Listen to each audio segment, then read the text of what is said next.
드립니다. 묵상과 기도의 사순절 그리고 부활절을 지나고 나면 우리가 영적으로 조금 나태해지는 그러한 경향이 있는 것 같습니다. 목회실에서는 부활의 소식을 알리는 이 귀한 절기에 부활의 증인들이라고 하는 그 주제를 가지고 5주간 연속 설교를 준비했습니다. 주님을 만났던 그 증인들의 생생한 증인처럼 또 저희들이 그러한 산 증인이 되기를 바랍니다. 한 걸음 더 나아가서 우리의 삶 속에서 매 순간 작은 부활을 경험하시기를 주의 이름으로 축복해 드립니다. 요한복음의 마지막 2장 20장과 21장에는 부활의 사건을 매우 생동감 있는 필치로 그려내고 있습니다. 오늘 말씀은 부활의 그 무덤의 현장을 처음 갔던 한 여인의 눈길로 예수님의 부활 사건을 묘사하고 있습니다. 먼저 말씀에 들어가기 전에 본문의 구조를 한번 살펴보기를 원합니다. 우리가 읽은 부분은 병행 구조라고 해서 패러럴 스트럭처로 이루어져 있습니다. 그래서 이 말씀을 읽으면 마치 한 편의 시편이나 시가절을 읽는 것 같은 그러한 느낌이 듭니다. 첫 절하고 마지막 절이 연결되어 있습니다. 첫 절에 보면 마리아가 무덤에 갔다라고 기록되어 있습니다.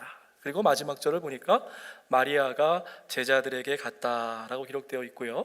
10절은 그 가운데에 제자들이 다시 집으로 돌아왔다라는 그 이야기로 두 사건을 나누고 있고, 앞에 그 마리아의 대화는 두 제자와 대화를 나누는 것이고, 뒤에 있는 것은 두 천사와 대화를 나누는 것입니다. 하지만 그 대화의 내용은 정확하게 같습니다. 주님을 어디에 두었는지 내가 알지 못하겠습니다 라고 하는 그러한 구조로 이루어져 있습니다. 오늘 우리가 읽은 말씀을 이렇게 좀 해체해 보면 이 구조뿐만이 아니라 요한복음의 저자는 어떠한 곳에 강조점을 두고 있는지, 그리고 무엇이 서로 대비가 되고 있는지를 정확하게 이해할 수 있습니다. 요한복음은 막달라 마리아를 예수 부활 사건의 첫 증인으로 기록하고 있습니다. 다른 복음서에 보면 조금 차이점이 있어요. 마리아가 혼자 간 것이 아니라 다른 여인들, 그것도 구체적인 이름들이 등장을 합니다. 그렇다면 우리 마음 가운데 생기는 질문이 있어요. 왜 하필이면 유독 굳이 요한복음은 막달라 마리아 한 명, 이 한 여인에게 주목한 것일까? 과연 이 여인은 그럼 혼자 간 것일까? 아니에요. 우리 한글 성경에는 드러나지 않지만 영어 성경에 보면 분명히 다른 여인들과 함께 갔음을 우리가 알 수 있습니다. 안식 후 첫날 이른 새벽에 여인들이 예수의 무덤에 달려갔습니다. 그들은 깜짝 놀랐습니다. 육중한 돌문이 이미 옮겨져 있는 것입니다. 그리고 그 뒤에 따라온 두 제자에게 마리아가 다른 여인들을 대표해서 이렇게 이야기합니다. 한글 번역엔 이렇게 되어 있죠. 누가 주님을 무덤에서 가져갔습니다. 어디에 두었는지 모르겠습니다. 주어가 나오지 않지만 영어도 번역에 보면, 또 원문에도 보면 We do not know 라고 해서 우리라고 하는 것이 그 처음에 갔던 사람이 한 여인이 아니라는 것을 우리에게 이야기하고 있습니다. 그렇다고 하면 여러분, 질문이 계속돼요.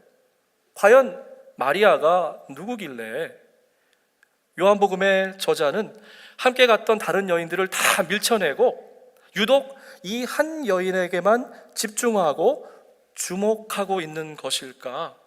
더군다나 예수님의 부활을 처음 본 그 영광을 왜 이 마리아에게 부여하고 있을까라고 하는 질문이 생깁니다. 아마도 제 생각에는 요한복음의 주제인 사랑과 맞닿아 있다라고 생각합니다. 마리아는 참으로 감당할 수 없는 사랑을 주님으로부터 받은 여인입니다. 누가복음 8장에 보니까 7 귀신이 들렸다가 치유받은 여인이다 이렇게 기록하고 있어요. 또 어떤 성서학자들은 복음서에 나오는 죄 많은 여인이 바로 이 마리아다라고 이야기합니다. 그 동네에 죄인인 한 여자가 있었는데 예수의 등 뒤에서 발곁에 서더니 조심스럽게 예수님께 나온 것입니다. 울면서 눈물로 주님의 발을 적시고 자기의 머리털로 주님의 발을 닦고 주님의 발에다가 키스하고 그리고 값비싼 향유를 발랐다. 우리는 이 여인 마리아가 누구인지 알지 못합니다. 도대체 얼마나 엄청난 죄를 졌는지, 얼마나 수치스러운 과거의 낙인이 이 여인의 이마에 찍혀 있는지 알 수 없습니다. 하지만 우리가 추측할 수 있는 것은 이 여인은 도저히 부정할 수 없는, 동네 사람들이 다 아는 공식 죄인이었던 것이죠. 그렇기 때문에 자기의 죄의 크기만큼이나 무게만큼이나 주님의 사랑을 더 묵직하게 느꼈을 것입니다. 그 사랑, 그 은총, 감당할 수 없는 그 은혜 앞에 이 여인은 지금 고꾸라져 있는 것입니다. 멈출 수 없는, 통제 불가능한 감사의 눈물이 여인의 얼굴을 타고 폭포수처럼 흘러내리고 있습니다. 자기 눈물로 예수의 발등을 흥건히 적시고 그리고 나서 긴 머리를 풀어서 자기의 머리털로 예수님의 발을 천천히 닦아내고 있습니다. 이때 싸늘한 비판쟁이 바리새인들은 참다 못해서 이제 중얼대기 시작합니다. 예수가 예언자라고 하면 자기의 발을 지금 타치하고 있는 여인이 얼마나 부정하고 더러운 여인인지 알았을 텐데, 뿐만이 아니라 자기의 판단을 거기에 또 가미하죠. 이 여자는 죄인인데. 이 짧은 한 절 가운데에서 저는 세 가지 마음과 세 가지의 시선을 느껴봅니다. 먼저 바리새인이에요. 자기의 의로 충만해 있습니다. 예수와 여인을 번갈아 봐면서 정죄하고 있는 것이죠. 하지만 예수와 여인은 등 뒤에서 들리는 비난의 목소리에도 아랑곳하지 않고 서로를 지그시 바라보며 사랑의 대화를 나누고 있습니다. 본문 가운데는 없었지만 아마 이 여인은 예수님께 무언의 대화를 이렇게 했을 것 같아요. 주님, 아무것도 내세울 것이 없는 죄인이 당신의 발 앞에 있나이다. 이때 예수께서는 사랑하는 내 딸아, 내가 너를 세상의 다른 어떤 것보다 더 사랑한다. 심지어 우리 주님께서는 이 여인을 따뜻하게 품어주시기 위해서 예언자라면, 선견자라면 당연히 알아야 될 이 여인의 과거에 대해서 눈을 감고 계신 겁니다. 바리새인들이 뭐라고 떠들어대는 건 개의치 않으셨어요. 가련한 여인의 쓰라린 과거도 기억지 않으셨습니다. 동의서에서 먼 것처럼 주홍빛 같던 여인의 죄를 우리 주님은 그 무언의 대화 가운데에 이미 용서하여 주신 것입니다. 그리고 나서 주님께서 말씀하셨어요. 얘들아, 500데나리온 빚진 자와 50데나리온 빚진 자가 있다. 주인이 다 탕감해 주었어. 그렇다고 하면 누가 더 큰 은혜를 입은 자냐? 모든 이들이 이구동성으로 말합니다. 더 큰 빚을 탕감받은 사람이 더 큰 사랑을 받은 사람입니다. 주님께서 말씀하십니다. 그런데 너희들은 내가 이 집에 들어올 때에 발 씻을 물도 주지 않았다. 그러나 이 여인은 자기의 눈물로 내 발을 적시고 자기의 머리털로 내 발을 닦아주었다. 너희는 내게 볼에다가 뽀뽀도 안 했는데 이 여자는 줄곧 내 발에다가 키스를 했다. 너희는 내 머리에다가 기름을 부어주지 않았지만 이 여인은 내 냄새나는 발에다가 향유를 부었다. 이 여자는 그 많은 죄를 용서받았느니라. 그것은 그가 많이 사랑하였기 때문이다. 용서받은 것이 적은 사람은 적게 사랑한다. 여러분, 마리아가 귀신 들린 여인이었건 눈물로 예수의 발을 적셨던 여인이었건 그 중요한 문제가 아닌 것 같아요. 세상 사람들로부터 손가락질 당했지만 이 여인은 주님으로부터 큰 사랑을 받았던 여인임에 분명합니다. 그렇기 때문에 요한복음의 기자는 이 큰 사랑을 받았던, 가장 큰 사랑을 누렸던 여인을 지금 부활의 첫 증인으로 소개하고 있는 것이죠. 베드로가 주님의 빈 무덤을 확인했어요. 그리고 나서 굉장히 이상한 점을 하나 발견합니다. 예수님의 머리를 쌌던 그 수건이 삼배옷과 같이 있지 아니하고 한켠에 정성스럽게 깔끔하게 개어져 있었던 것이에요. 자, 여러분, 이 짧은 한 구절은 우리로 하여금 많은 것을 생각하게 합니다. 만약 종교 지도자들이 우려했던 것처럼 예수를 쫓아다니던 광신자들이 시신을 탈취해 간 것이다 라고 하면 말이 안 돼요. 삼엄한 경비를 뚫고 들어와서 예수의 시신을 모셔가면서 수건을 벗겨서 정성스럽게 개놓을 수 있는 시간적인 여유가 없습니다. 자, 두 번째 가능성, 이것이 단순한 절도 사건이다. 그랬다고 하면 시신을 가져갈 것이 아니라 값이 나가는 삼배옷을 가져가는 것이 맞습니다.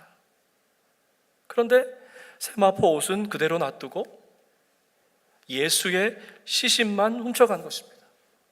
자, 그렇다고 하면 남는 가능성은 주님께서 평상시에 말씀하셨던 것처럼 말씀대로 이제 다시 살아나신 것이죠.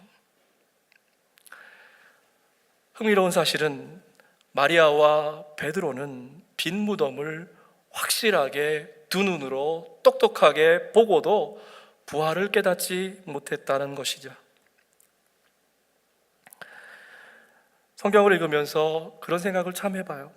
누가 과연 부활을 진짜 믿은 것인가? 어찌 보면 군사들을 붙여가지고 훔쳐가지 못하도록 꽁꽁 무덤을 지키고 있는 종교 지도자들이 부활을 믿은 것이 아닌가? 오히려 두 눈으로 똑똑히 보고도 믿지 못하는 제자들은 부활을 믿지 못했던 것이죠. 두 제자는 결국 일상의 삶으로 돌아가고 이제 마리아만 텅 빈 무덤 앞에 서 있습니다. 저는 말씀을 묵상할 때에 그 안에 나오는 캐릭터 하나하나가 되어서 말씀을 생각해 볼 때가 있습니다. 그러면 말씀이 더 깊이 은혜가 될 때가 있어요. 오늘 산부 예배 나오신 여러분도 텅 빈 무덤 앞에 서 있는 마리아의 마음이 좀 돼보십시다. 이런 마음이었을 것 같아요. 주님께서 십자가에 달려 돌아가신 것도 참 억울해요. 그런데 이제 시신마저 도중 맞은 것입니다. 그 빈 무덤, 열린 무덤은 이 마리아에게는 굿뉴스가 아니죠.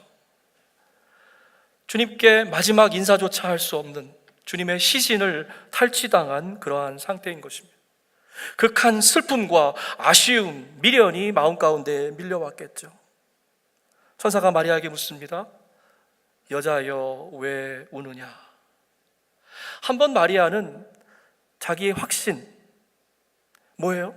예수님의 시신이 없어졌는데 이것은 도둑 맞은 것이다. 그 확신이 점점 한쪽으로밖에 생각할 수 없는 편견으로 굳어진 것입니다. 그렇게 됐을 때 천사와 대화를 하면서도 천사인 줄 몰랐어요. 그리고 마치 고장난 녹음기, 늘어진 소리 틀어내듯이 똑같은 이야기를 반복하고 있습니다. 누가 주님을 가져갔습니다. 어디에 모셨는지 저는 알 길이 없습니다. 여러분, 여기서 귀한 영적인 교훈을 발견합니다. 아무리 우리가 두 눈 멀쩡히 뜨고 제대로 보고 있는다 생각해도 영의 눈이 열리지 않으면 자기의 경험 세계 안에 갇혀서 그 너머를 결코 바라볼 수 없다라고 하는 것입니다. 여러분, 신세대하고 쉰세대하고 어떻게 구별하는지 아세요? 나이로 구별하는 것이 아닙니다. 아무리 나이가 어리고 젊어도 자기가 보고 들은 것, 자기의 경험 세계가 확실하다, 그것밖에 없다라고 주장하는 사람들은 쉰세대입니다. 그런데 아무리 연세가 높더라도 내가 틀릴 수 있다, 내지는 내 경험으로 봤을 때 그동안에 틀린 적도 있었다, 다른 사람의 이야기가 옳을 수도 있다라고 열린 마음을 갖는 사람은 신세대입니다. 이렇게 보니까 산부 예배에 나오신 분들은 다 신세대만 계신 것 같습니다. 마리아가 똑같은 질문에 대한 대답을 하고 있어요. 주님을 어디다 뒀는지 모르겠습니다. 완전히 지금 편견에 사로잡혀 있는 것입니다. 그런데 그 대화를 나누는 대상은 전혀 다릅니다. 첫 번째는 두 제자와 대화를 나누고 있죠. 제자들은 그저 빈 무덤을 보고 예수님이 없어졌구나 유추할 수 있는 수준이에요. 두 번째 대화는 천사와 대화를 나누고 있는 것입니다. 이 천사들은 예수님의 머리끝에서 또 발치에서 부활 사건을 아마도 목격했을 것입니다. 그런데 마리아는 자기의 세계에 붙잡혀 있으니까 이 천사도 그저 두 제자처럼 다른 두 사람의 사람으로 착각하고 있는 것입니다. 때문에 처음 무덤을 찾았을 때보다 오히려 더 큰 슬픔에 사로잡혀 있습니다. 깊은 상실의 자리에 주님께서 먼저 찾아와 주셨습니다. 여러분, 여기에 복음이 있어요. 말씀을 보시면 마리아가 주님을 찾은 게 아니더라고요. 주님이 마리아에게 먼저 오셨습니다. 그리고 마리아가 뒤를 돌아봐요. 오늘 본문 가운데에는 마리아가 주님과의 두 번의 대화가 나와요. 그런데 첫 번째 대화에는 마리아가 주님인지를 깨닫지 못합니다. 이때 주님께서 말씀하시죠. Woman, why do you weep? Who are you looking for? 여자여, 왜 울고 있느냐? 지금 네가 찾고 있는 사람이 누구냐? 우리 주님께서 오죽 답답하셨으면 이렇게 말씀하셨을까 하는 생각이 듭니다. 하지만 마리아는 여전히 자기 확신에 잡혀 있어요. 예수님은 죽었다, 살아날 수 없다, 누군가 도적질 해간 것이다. 이 생각이 점점 거북이 등가죽처럼 시멘트처럼 딱딱해집니다. 그토록 사모했던 예수가 내 눈앞에 있는데도 예수님을 가드너, 동산지기로 지금 착각하고 있는 것이에요. 여보세요, 당신이 그를 옮겨갔으면 어디에 두었는지 말씀해 주세요. 내가 그분을 모셔가야 되겠습니다. 여러분, 물론 이 불쌍한 여인은요, 하도 울어서 눈 두덩이가 아마 퉁퉁 부어올랐을 거예요. 그런 경험 있으십니까?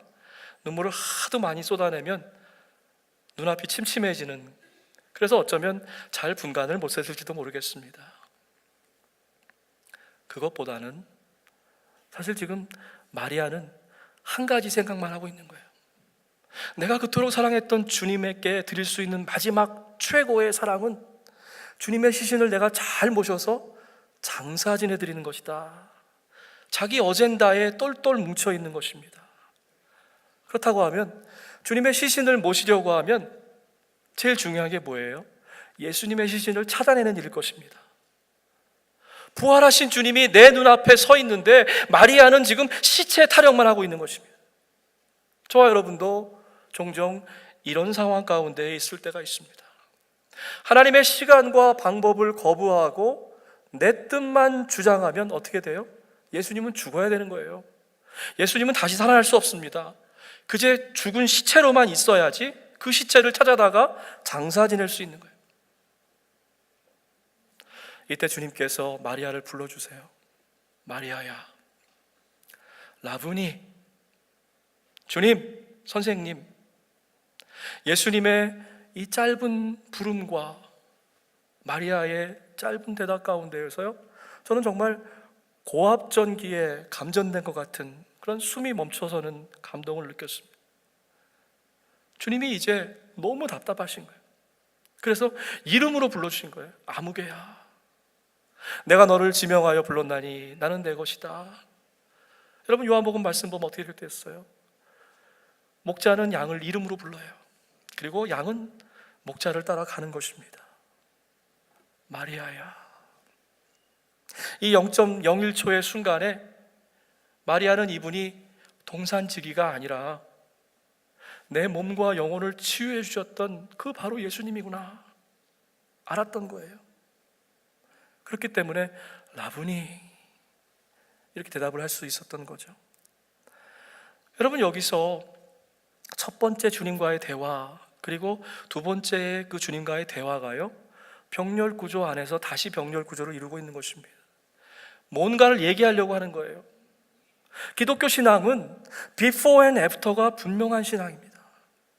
주님을 제대로 만나고 주님을 알고 난 그 다음의 모습은 반드시 그 전의 모습과 다른 것입니다. 마치 눈에서 비늘이 벗겨진 것처럼 이제 주님 앞에 다시 서게 되었습니다. 그런데 여전히 마리아는 부활의 의미를 깨닫지 못해요. 예수님께서 마리아에게 이야기합니다. 내 몸에 손을 대지 말아라. 내가 아직 아버지께 올라가지 않았다. 무슨 말씀? 이 짧은 말씀 가운데에 예수님의 고별 설교가 함축적으로 담겨져 있는 것입니다. 내가 아버지께로 가서 너희에게 보혜사 성령을 보내주시겠다 말씀했어요.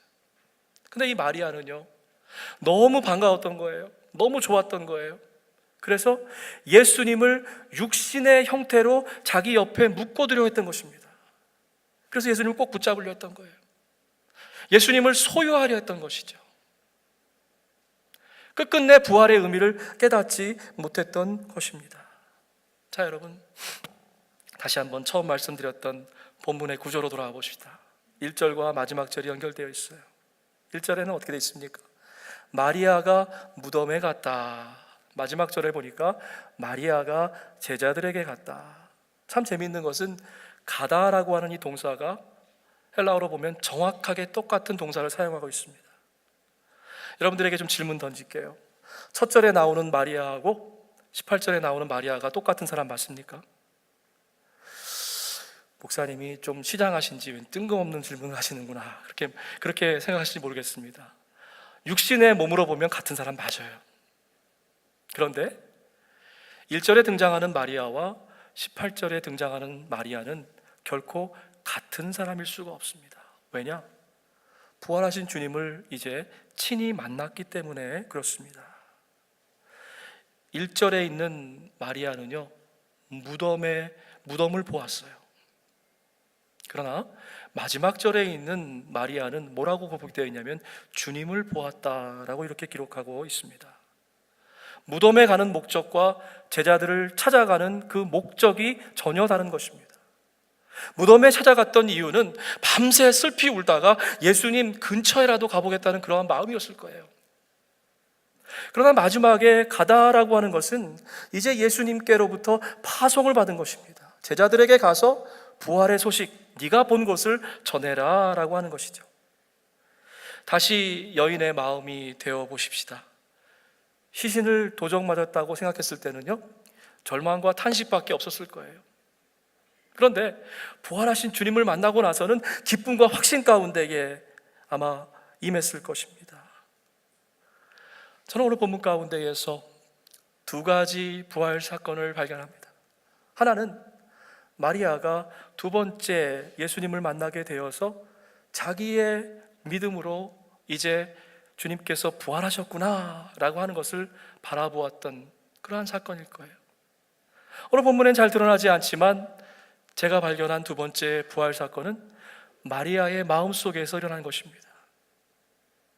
그녀의 자기 확신, 편견, 고정관념이 부서진 거예요. 예수님은 죽었다, 누군가 예수를 탈취해 갔다.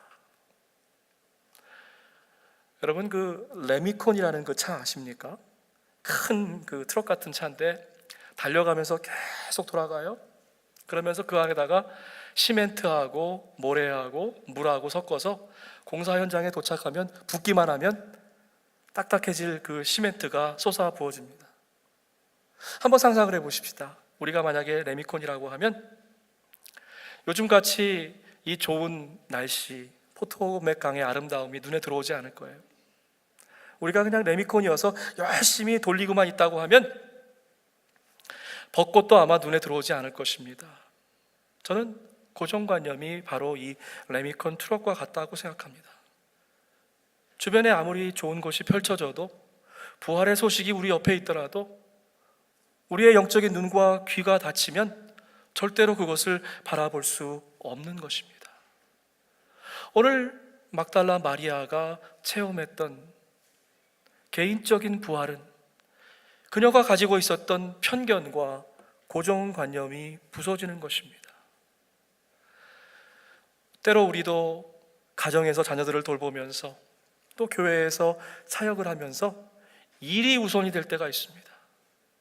근데 그것이 잘못된 어젠다라고 하면 우리에게 필요한 것은 부활하신 주님이 아니라 죽은 시체 예수가 필요한 거예요. 때로 우리는 그러한 시간을 지내지는 않습니까? 또 요한복음을 전체를 펼쳐놓고 보면 오늘 읽은 말씀이 끝에서 두 번째 장인데 첫 번째, 두 번째 장과 사실 병렬 구조로 연결되어 있는 것입니다. 요한복음 2장에는 가나의 혼인잔치 이야기가 나옵니다. 가나의 혼인잔치도 3일째 되는 날, 오늘 본문 안식구 첫날, 같은 날에 이루어진 날이죠. 가나의 혼인잔치를 보면 포도주를 보기는 봤어요. 입으로 맛은 봤습니다. 그래서 야, 이렇게 좋은 포도주를 어떻게 지금까지 숨겨놨냐. 근데 그들은 이 포도주가 어떻게 만들어진 것인지 깨닫지 못했습니다. 오늘 본문 말씀도 보면 눈으로 귀로 예수를 만나기는 했지만 이분이 예수라는 것을 깨닫지 못한 제자들이 등장합니다. 자, 그렇다고 하면 요한복음이 이야기하는 것이 뭘까요? 예수님의 부활 사건을 결혼잔치에다 비유하고 있는 것입니다.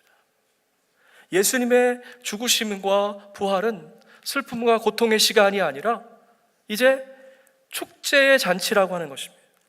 예수님의 부활은 신부 옷을 입고 이제 주님과 결혼식에, 영적인 결혼식에 참여한다는 것을 보여주는 이야기인 것이죠.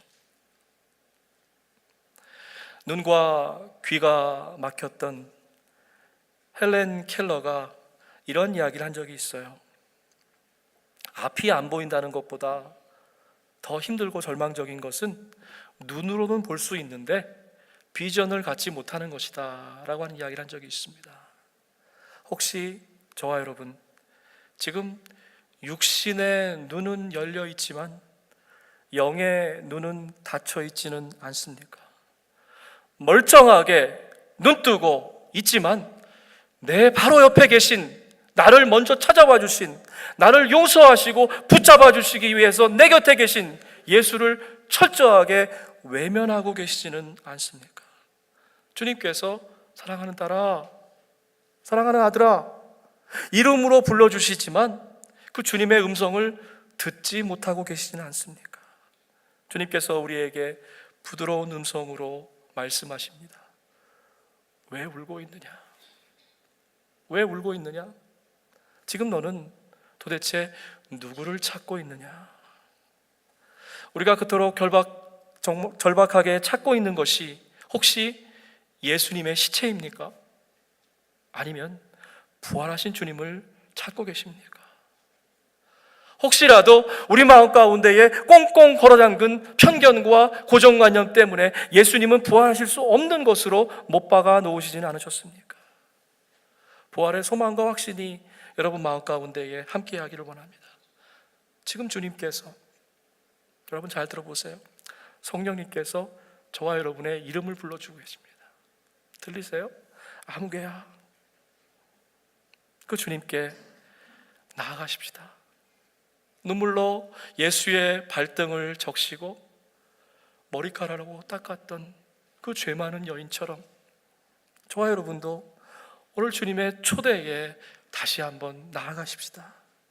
부활의 소망을 살아내는 복된 한 주가 되기를 주님의 이름으로 축복해 드립니다. 아멘. 함께 기도하십시다.